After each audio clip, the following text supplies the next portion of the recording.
본문 말씀을 가지고 세상의 소금과 빛이라는 제목으로 함께 말씀을 나누기 원합니다.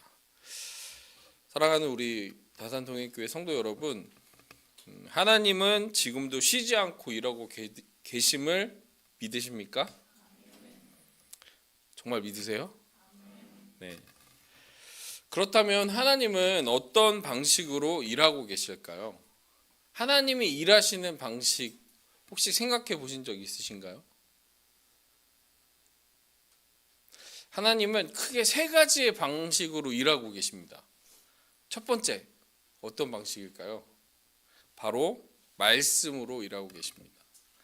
여러분, 창세기를 보면 하나님이 천지를 만드시죠. 천지를 만드실 때 어떻게 만드셨죠? 네, 말씀으로 만드셨어요. 빛이 있으라 하시니 빛이 생기게 된 거죠. 하나님은 말씀으로 일하시고요. 두 번째로는 하나님은 천사들을 통해서 일하십니다. 여러분 혹시 천사 보신 적 있으십니까? 저도 천사를 직접 본 적은 없어요.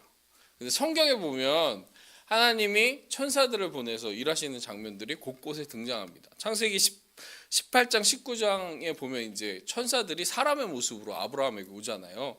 그래서 이제 소돔과 고모라를 막 이제 하나님이 그 죄악을 보시고 그 소돔과 고모라 성을 심판하실 때 천사들이 누구한테 가죠? 이제 우리가 성경을 열심히 읽어야 될 것을 여기서 다시 한번 생각하죠. 네, 아브라함의 조카 롯에게 갑니다. 자, 그리고 세 번째로 하나님은 사람을 통해서 일하십니다. 믿으십니까? 네, 하나님은 사람을 통해서 일하시는 거예요. 우리가 성경을 읽다 보면 하나님은 하나님의 역사를, 하나님의 일하심을 하나님이 택한 사람들을 통해서 이루어 가심을 볼 수 있습니다. 하나님 처음 택한 사람이 누구였을까요? 우리 성경 열심히 읽어야 돼요. 네, 첫 번째로 택한 사람 아담. 네, 아담 다 아시죠? 아담이 이제 하나님의 형상으로 창조됐잖아요. 이게 하나님의 아담을 택하신 거죠. 자, 그리고 뭐 아담뿐만이 아니죠. 노아, 아브라함, 이삭, 요셉, 모세, 다윗, 성경의 수많은 사람들이 하나님이 그 사람들을 통해서 하나님의 역사를 이루어 가고 계신다는 것입니다. 특별히 하나님께서 우리들을 구원하시는 구속사적인 관점에서 하나님이 가장 선호하시는 일하심의 방식이 바로 하나님이 택하신 사람들을 통해서 일하시는 것이라는 사실을 꼭 기억하셨으면 좋겠어요. 예수 그리스도를 구주로 믿는 그 한 사람, 여러분이 예수님을 나의 주님, 나의 구세주로 믿고 계시다면 하나님은 분명히 여러분을 통해서 하나님의 일을 하신다는 거죠. 믿으십니까? 제가 2주 전에 아주 깜짝 놀랐어요. 2주 전에 그 웨이크업 집회라는 곳에 가게 됐습니다. 저 거기서 뒤에서 정말 하나님이 하시는 일들 보면서 엄청 울었어요. 펑펑 울었어요. 펑펑은 아니고 그냥 눈물 조금씩 이렇게 너무 감동이 돼가지고. 여러분 그 웨이크업 집회가 이제 학생 기도 운동이거든요. 학생들을 깨워가지고 학생들이 있는 그 학교 현장에서 기도의 불씨를 살리는 운동이더라고요. 너무 좋은 거였어요. 그런데 그 설교 이제 후반부에 진짜 이제 그 사례들이 이렇게 보여주시는데, 와, 정말 하나님 일하심이 참 놀랍다. 정말 저 어린 영혼들, 우리 정말 중고등학생들의 그 기도를 들으시고 그곳에 정말 교회를 세우시는, 기도하는 사람들을 모으시는 그 하나님의 일하심을 보면서 정말 엄청 감동받았습니다. 여러분, 여러분의 삶 가운데서도, 여러분의 인생 가운데서도 하나님이 일하고 계심을 신뢰하실 수 있는 저와 우리 모든 성도님들이 되셨으면 좋겠습니다. 목사님, 저는 나이가 어려가지고 제가 별로 하는 일이 없는 것 같은데요. 저는 이제 믿은 지 얼마 안 돼가지고 제가 하나님 잘 모르겠는데요. 이러실 수 있어요. 그렇지만 뭐 나이가 어리고 믿은 지 얼마 안 되고 이걸 떠나서 내가 예수 그리스도를 믿고 있다면 여러분 그 믿음을 통해서 하나님이 일하신다는 거죠. 그러므로 그리스도인에게 가장 중요한 것은 무엇이냐면 내가 누구인가라는 정체성을 확실히 깨닫고 있는 것이 중요합니다. 오늘 본문에서 예수님은 예수님의 제자들에게 그리고 오늘 우리에게 그 정체성을 분명하게 선언하고 계세요. 여러분 마태복음 5장부터 7장까지를 소위 이제 산상수훈이라고 불러요. 예수님의 가르침, 특별히 이제 유대인들은 율법에 찌들은 삶을 살고 있었잖아요. 유대인들은 율법이라는 법이 있었어요. 물론 그것도 하나님이 주신 겁니다. 그런데 바리새인들은요, 그 율법을 하나님의 말씀을 잘 지키기 위해서 그 율법을 세부 사항대로 또 수백 가지로 쪼개가지고 다 지켰어요. 그러니까 사람들이 율법이 기쁘거나 즐거운 것이 아니라 정말 지킬 수밖에 없는 짐처럼 느껴지는 거죠. 그런 유대인들에게 정말 예수님께서 산상수훈을 통해서 하나님 나라의 백성이 어떻게 살아가야 하는지에 대해서 말씀하고 계시는 거예요. 그래서 5장 첫 번째 부분을 보면 이 오늘 본문 앞에 나오는 부분은 바로 8가지 복, 소위 팔복이라는 복에 대해서 말씀하세요. 이 복은 그리스도인들, 예수 그리스도를 믿는 사람들이 누리는 복에 대해서 말씀하시면서 그 다음에 등장하는 구절이 바로 오늘 5장 13절 말씀이에요. 이렇게 말씀하시는 거죠. 너희는 세상의 소금이니. 여러분, 예수님의 제자들에게 너희는 세상의 소금이야 라고 선포하고 계신 겁니다.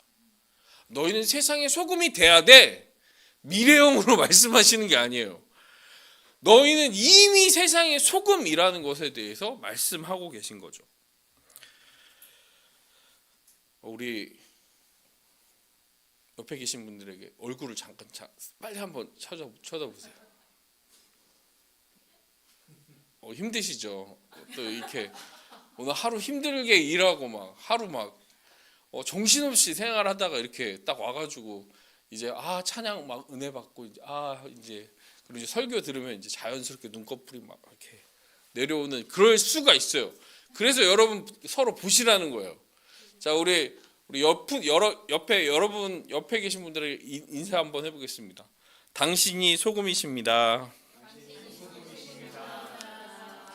네, 당신이 빛이십니다.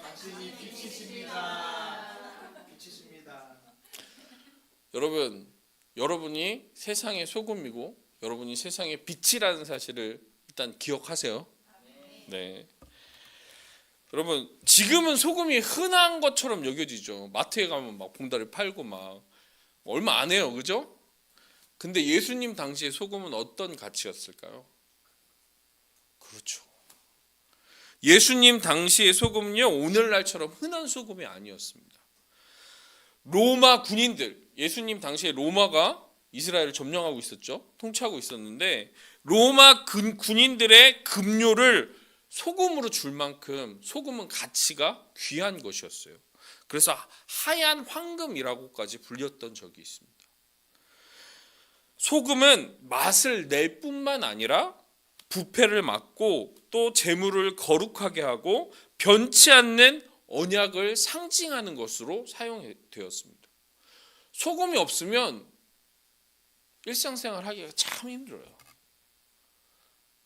여러분 한 번도 생각해 보시지 않으셨죠? 만약에 지금 이 세상에 소금이 없다. 그러면 여러분 우리가 사는 세상 어떤 세상일까요? 소금이 없다. 네, 그럼 맛없는 세상이 되는 거예요. 여러분 아무리 막 스테이크 좋아하시죠? 스테이크 싫어하세요? 근데 스테이크로 막 정말 마블링이 잘 되어 있는 스테이크를 쫙 구웠어요. 근데 소금이 없네. 소금 없이 그 고기를 먹으면 어떻게 될까요? 정말 못 먹어요. 맛이 없어요.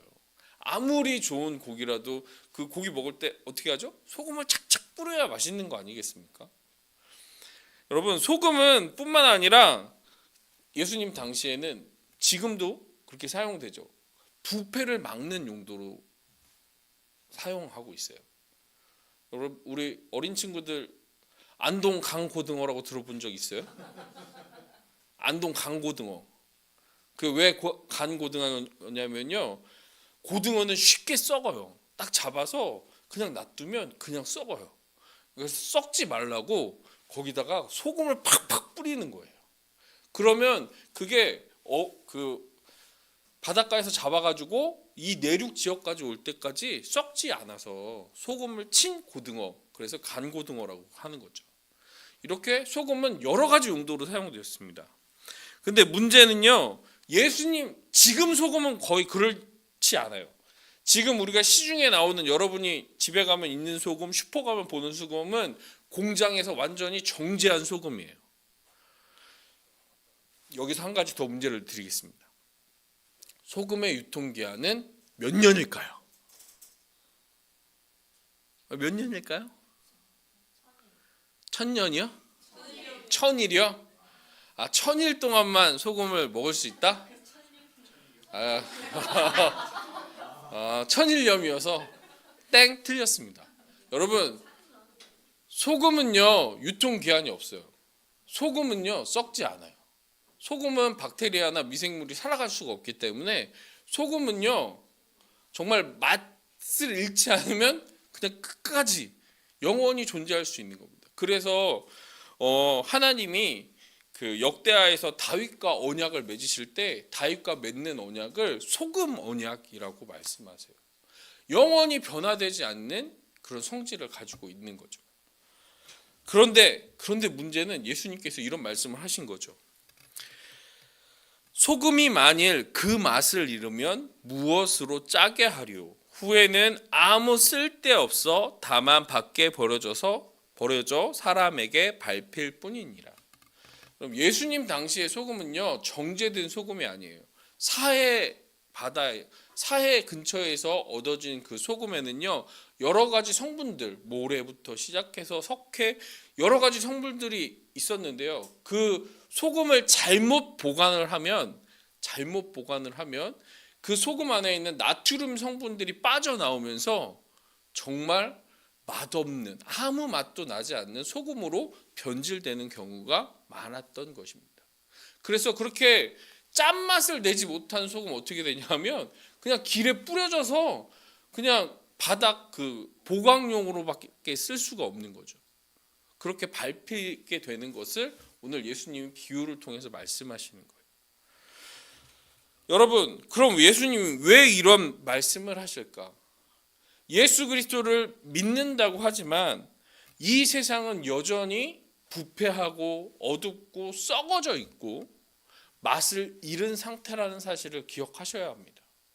그리스도인들이 이 세상 가운데서 영향력을 잃고 맛을 잃어버리면 이 세상이 더욱더 부패하고 깜깜해지고 썩어질 수밖에 없는 곳이라는 사실을 기억해야 한다는 거죠. 예수님은 그것에 대해서 말씀하십니다. 예수님을 온전히 믿지 못하고 믿음으로 살아가지 못하는 그리스도인들, 소금의 맛을 내지 못하고 빛을 발하지 못하는 그리스도인들은 이 세상에선 아무 쓸모없게 되어지는 것이죠. 지금 우리 한국교회가 세상 사람들로부터 많은 비난을 받습니다. 교회 다니는 사람들이 왜 그래? 예수님 믿는다는 사람들이 왜 이래? 이런 말을 들을 때가 많다는 거죠. 여러분, 그러면 왜 세상에서 그리스도인들이 맛을 내지 못하는 것일까요? 우리 학생들 많이 있는데 여러분 학교에서 급식 먹을 때 기도하나요? 이렇게 딱 급식판 딱 앞에 놓고 딱 이렇게 두 손 모으고 하나님 오늘도 이 음식 주셔서 감사합니다 하고 이렇게 기도 당당하게 하고 있는 친구 한번 손은 들지 마세요. 손 들지 마세요. 부끄러우니까. 여러분, 기도하고 먹으면 정말 잘하고 먹는 거예요. 근데 기도하지 못하면 왜 기도하지 못하는 거죠? 누군가가 내가 예수님 믿는 거 알면 조금 부끄럽고 내가 좀가 뭔가 손해 볼 것 같고 내가 좀 뭔가 좀 양보해야 될 것 같고 내 마음대로 하지 못할 것 같은 그런 은근한 부담감, 이런 거 혹시 있지 않나요? 목사님 그랬어요. 목사님 좀 그랬어요. 물론 식사 기도는 잘했는데요. 이 이야기는 나중에 하겠지만 아무튼 그런 일이 있었습니다. 중요한 거는요, 이 세상에서 그리스도인들이 소금과 빛의 역할을 하지 못하는 이유, 첫 번째는요, 자기를 너무나 사랑하기 때문입니다. 자기 자신을 너무나 사랑해요. 이거를 전문적인 용어로 바꿔서 말하면 대단한데요. 근데 그 한국말로 하면 자기애라고 불러요. 자기애.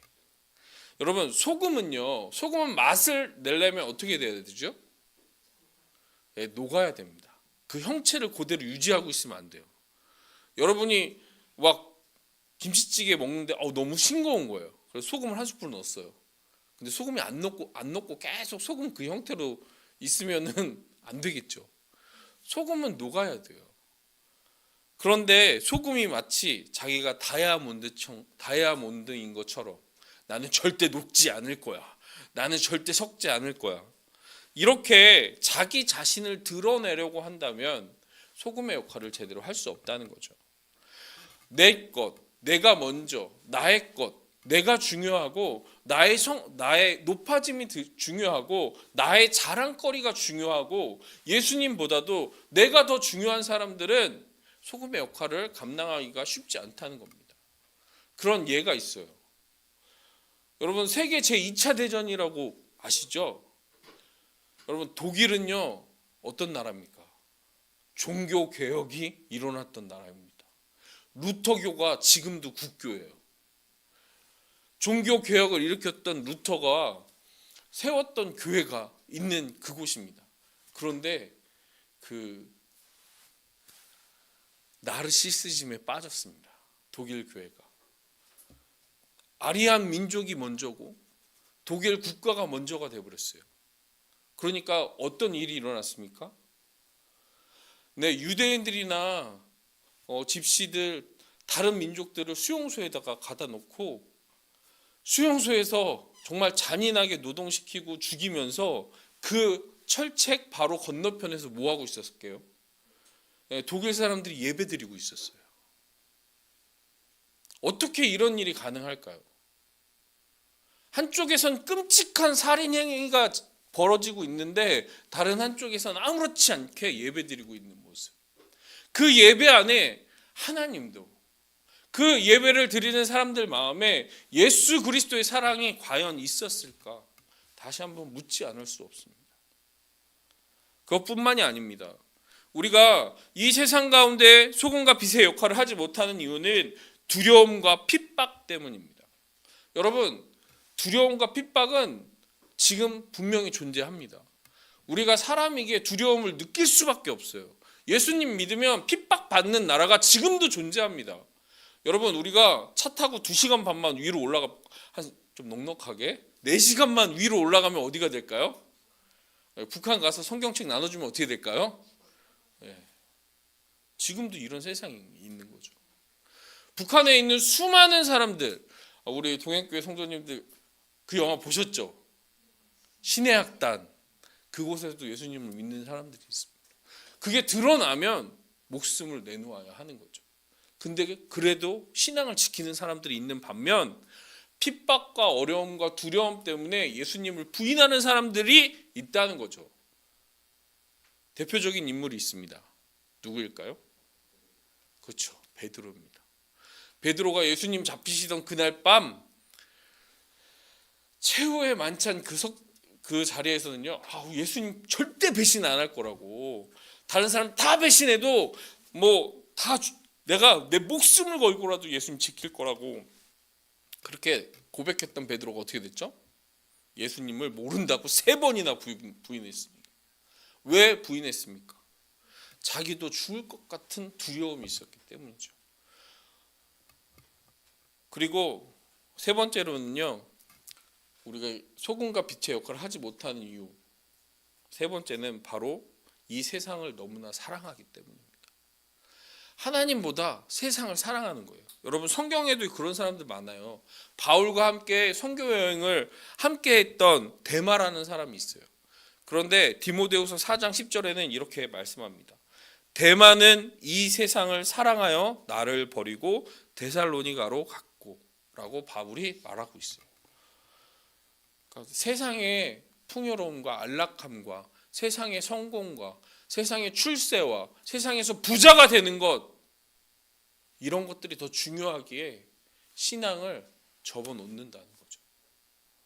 여러분 우리의 모습은 어떻습니까?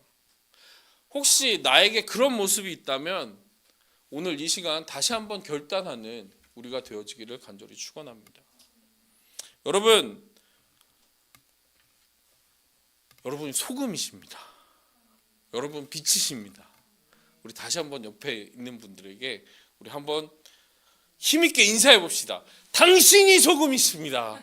당신이 빛이십니다.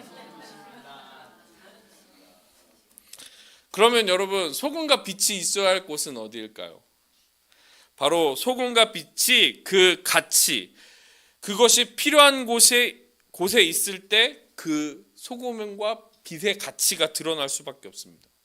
소금이요, 소금통 안에만 있고 빛이 태양빛 아래만 있다면 아무 소용이 없는 것처럼 소금과 빛이 있어야 할 곳은 바로 우리가 살아가는 이 세상이라는 거죠. 근데 옛날에 많은 사람들이요 오해를 했어요. 나 정말 예수님 잘 믿고 싶어. 정말 예수님과 함께 예수님만 생각하고 싶어. 해가지고 사람들이요 세상을 등지고 산으로 어디 조용한 곳으로 갔던 사람들이 있어요. 그걸 이제 중세 시대에 많았거든요. 네, 수도원, 수녀원 이렇게 만들어가지고 거기서 세상과는 동떨어진 채 그 안에서 막 성경만 연구하고 기도하고 찬양만 하고 막 이랬던 곳이 있습니다. 그리고 많은 사람들이요 지금도 그렇게 이야기를 해요. 이 이야기는 조금 있다가, 근데 이 세상이 어떤 데인지를 우리가 정확하게 인식을 해야 돼요. 자, 여러분 이 세상은 어떤 곳입니까? 살기 좋은 곳, 그렇죠? 특별히 대한민국은 정말 살기 좋은 곳이에요. 그렇지 않으신가요? 싫어하시는 분들도 계신데 외국에 나가서 한 몇 년 생활해 보시면 진짜 우리나라 좋은 곳이라는 곳을 금방 알 겁니다. 그렇지만 이 세상은요 하나님이 보실 때 어떤 곳일까요? 우리가 볼 때는 막 휘황찬란하고 막 정말 멋있고 화려하고 세상일 수도 있지만 하나님이 보실 때는요 죄가 가득한 곳입니다. 창세기 6장 5절은 이렇게 말씀하세요. 사람의 죄악이 세상에 가득하고 마음의 계획이 항상 악할 뿐임을 보시고. 여러분 노아 시대 때만 이랬을까요? 지금도 동일합니다. 로마서 3장 23절은 이렇게 고백합니다. 모든 사람이 죄를 범하여 하나님의 영광에 이르지 못했다. 여러분 우리 이 땅의 모든 인류는 죄를 가지고 있는 죄인입니다. 죄인들이 살아가는 이 세상은요 하나님이 보실 때 심판하셔야 될 곳이에요. 정말 모든 포악과 악독과 음란과 그 수많은 죄악들이 넘쳐나는 이 세상 가운데 여러분 누가 있어야 한다고요? 바로 우리가 있어야 합니다. 세상은 하나님을 부정하고 욕망을 따라 서로 미워하며 죽여 나가고 있습니다. 아닌 것 같나요? 서로 싸우고 미워하고 있잖아요. 여러분 지금 우리 어린 친구들 뉴스 잘 안 봐서 모를 수도 있지만 지금도 지금 전쟁 중이에요. 지구 저 건너편에서는요 지금도 수많은 사람들이 폭탄과 총으로 죽어가고 있어요. 그런데 일부 사람들은요 믿음을 쫓는다며 이 세상을 부정합니다. 세상을 떠나 신앙생활만을 강조하는 그런 사람들이 있어요. 세상이 어떻게 되든 말든 신경 쓰지 말고 우리는 예수님만 잘 믿으면 돼. 여러분, 이게 맞는 태도일까요? 세상에서는 어떻게 살든지 상관없이 교회에 나왔을 때만 열심히 봉사하고 열심히 섬기면 돼. 이게 정말 그리스도인들의 삶의 모습일까요? 지금도 많은 신앙인들이 세상과 교회를 분리해서 생각합니다. 정치와 종교를 분리하고 과학과 종교를 분리하고 철학과 이데올로기에서 종교를 분리하려고 합니다.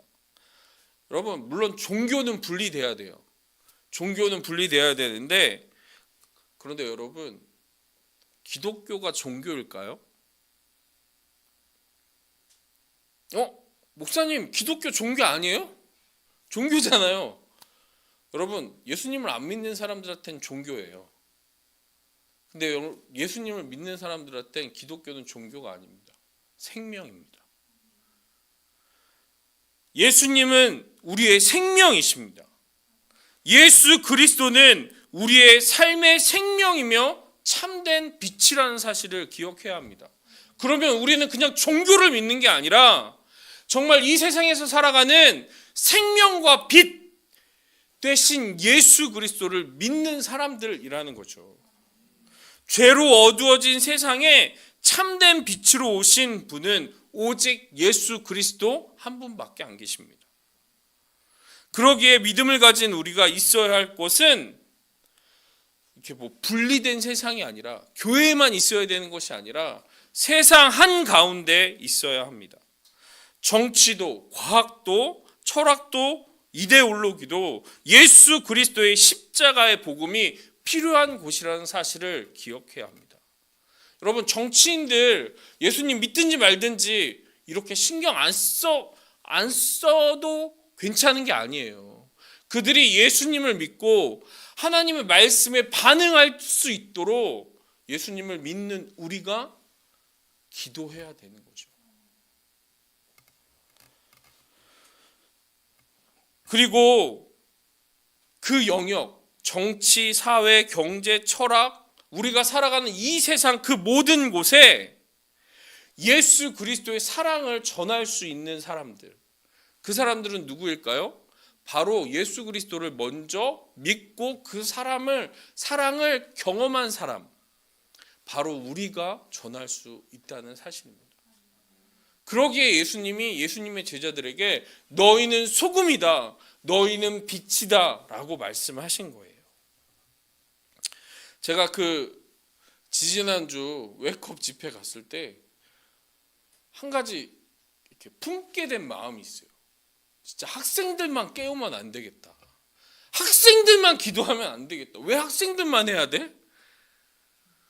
예수 그리스도를 믿는 모든 사람들이 있는 그곳에서 깨어나 그곳에서 기도의 공동체를 세우고 예수 그리스도의 복음을 전하고 사랑을 전하면 정말 주님 다시 오실 그날 빨리 이루어지겠다. 이런 생각을 하게 됐어요. 여러분, 그것을 감당할 수 있는 분은 저와 여러분인 줄 믿습니다. 그러기에 여러분, 우리는 세상으로 더 나가야 돼요. 여러분, 내 안에 울타리를 치면 안 돼. 저기는 내가 생각할 영역이 아니야. 저기는 내가 나랑 이렇게 구분해가지고 나는 여기서만 잘하면 돼. 이게 아니라는 거죠. 우리가 담대히 나아가 복음을 선포할 수 있는 저와 여러분들이 되시기를 간절히 축원합니다. 그런데 세상 속에서 소금과 빛으로 사는 것은 결코 쉽지 않습니다.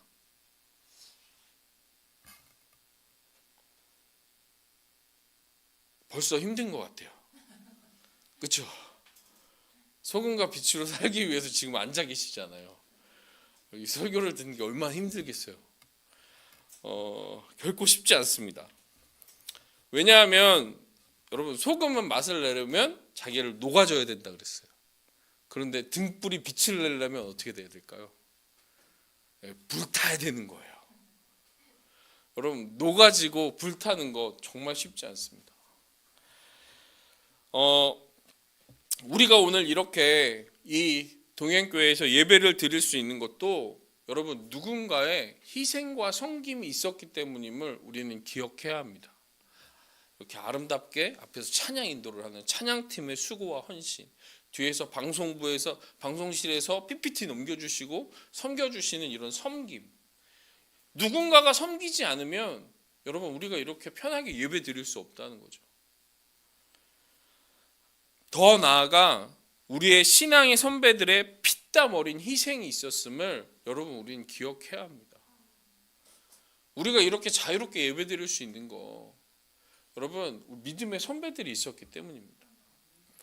약 160년 전에 대동강변에서 성경을 던지면서 예수 예수라고 크게 외쳤던 토마스 선교사의 그 순교가 있었습니다. 그뿐인가요? 언더우드 선교사가 우리나라에 들어왔을 때 외국인들을 배척하고 막 그럴 때 언더우드 선교사님이 쓰신 편지가 있어요. 네, 인터넷에 검색하면 바로 나옵니다. 근데 그 첫 구절이 뭐냐면 이거예요. 주여 지금은 아무것도 보이지 않습니다.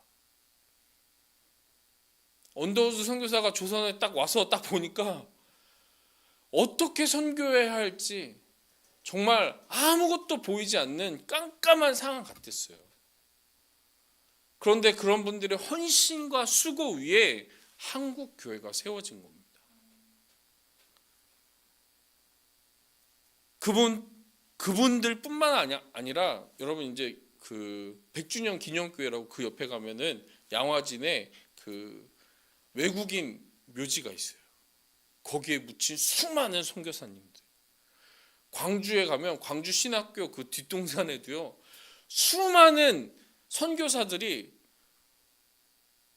뭐 때문에 잘 알지도 못하는, 지금이야 이제 외국 사람들이 그 K컬처 때문에 한국에 대해서 알지만 그때는요 한국이 어떤 나라인지도 모르는데 그냥 예수 그리스도 그 은혜 그 사랑에 감사하여 그 복음을 전하기 위해 수많은 선교사들이 이 땅에 들어왔던 것. 제가 그 광주 기독교 묘지를 이렇게 돌아보면서 되게 충격받았던 게 있어요. 어떤 선교사님이 아이들과 이렇게 오신 거예요. 그게 몇 년도인지 아세요?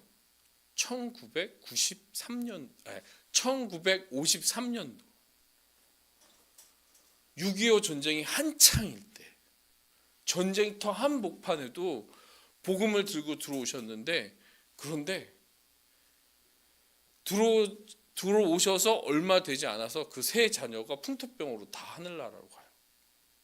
근데도 그분들이 우리나라를 떠나지 않으셨어요. 여러분 이런 믿음의 선배들의 희생이 있었기 때문에, 섬김이 있었기 때문에 우리가 지금 이렇게 예수님을 찬양하고 예배할 수 있다는 사실을 기억해야 합니다. 그런데 이런 수고와 헌신을 하다 보면 지칠 때가 있어요. 그렇죠? 힘들 때가 있어요. 목사님 저는 안 지쳐요. 저는 에너자이저예요. 저는 쉬지 않아요. 물론 이런 분들도 계시겠지만 제 경험상 왜 나만 이러고 있지? 왜 나만 이거 청소하고 있지? 왜 나만 이런 생각이 불쑥불쑥 들 때가 있다는 거죠. 왜 나만 희생해야 되지? 왜 나만 손해봐야 하지? 라는 생각이 들 때가 있습니다. 여러분 그때 그런 생각이 들면 어떻게 해야 할까요? 그냥 목사님 저 섬김 다 내려놓고 올 1년은 쉬도록 하겠습니다. 이러면 될까요? 물론 정말 힘들면 그렇게 하셔요.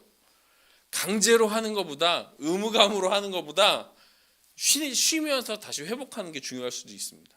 그런데 제가 먼저 권면드리고 싶은 거는요, 그런 마음이 훅 들어온다. 그러면 우리가 저걸 바라봐야 돼요. 뭘 바라봐야 될까요? 십자가를 바라봐야 됩니다. 여러분 예수님은요 십자가를 지셨습니다. 예수님은요 이제 얼마 안 있으면 부활 주일이 다가오거든요. 예수님 부활절 전에 어떤 일이 있었는지 아시죠? 예수님 이제 이제 십자가를 지셔야 되는 걸 아시는 거예요. 그래서 이제 제자들과 최후의 만찬을 하시죠. 이제 그래서 제자들에게 6월절 저녁 만찬을 준비해라 이렇게 명령하셨어요. 명령하시고 만찬 자리가 딱 준비가 딱 됐는데 글쎄 제자들 안에서 어떤 소동이 벌어졌어요. 어떤 소동일까요? 누가복음에 보면 야 내가 진짜 더 많이 했지. 내가 좀 더 수고했잖아. 그래 내가 그래도 좀 더 크지 않을까? 네가 한 일에 보면 내가 한 일이 좀 더 크지 않을까? 야 내가 예수님 나라 하나님 나라 들어서면 그래도 내가 좀 더 큰 역할을 감당해야지. 이렇게 서로 누가 크냐 싸우고 있는 거예요. 야 내가 이렇게 수고하고 헌신했어. 야 넌 그때 뭐 하고 있었어? 이런 싸움이 일어나니까 그때 예수님이 어떻게 하셨냐면요. 예수님이 허리에다가 수건을 딱 들으시고요. 물을 떠와가지고 제자들의 발을 씻겨주시는 거예요. 근데 여러분 예수님 당시에 그 발을 씻겨주는 일은 누가 하는 거였냐면 종들이 하는 거였어요.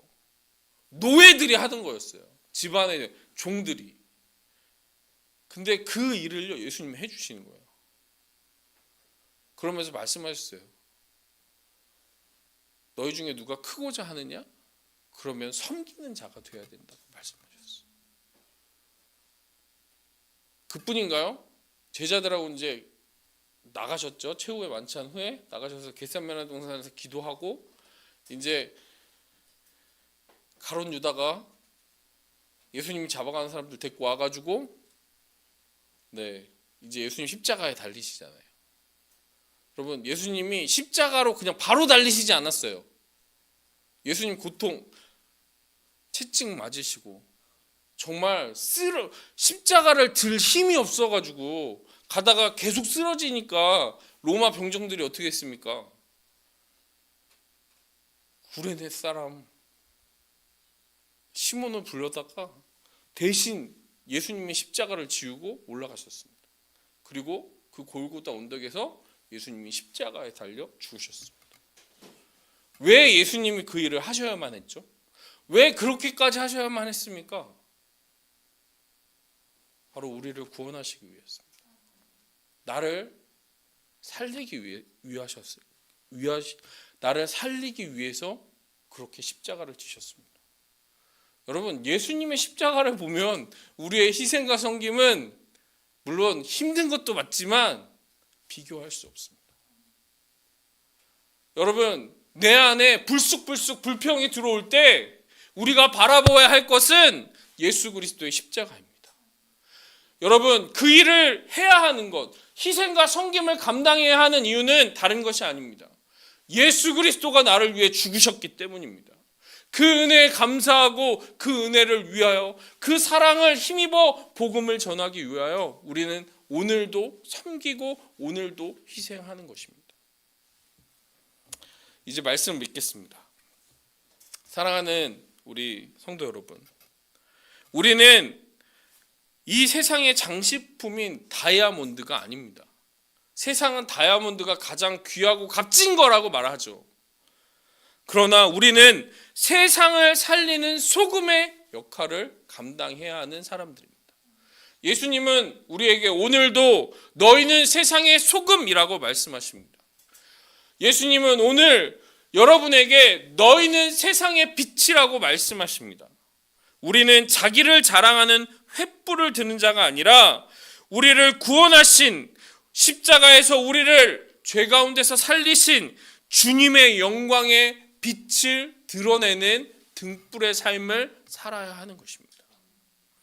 오늘 이 밤 우리가 기도하며 나아갈 때 정말 주님 나를 녹아지게 해 주십시오. 나를 태우셔서 내가 예수 그리스도의 그 십자가의 복음을 드러내는 삶을 살아갈 수 있게 해 주십시오 라고 기도했으면 좋겠습니다. 그리하여 우리가 오늘 16절 말씀처럼 너희 착한 행실을 보고 하늘에 계신 너희 아버지께 영광을 돌리는 그러한 우리가 되어지기를 간절히 축원합니다. 우리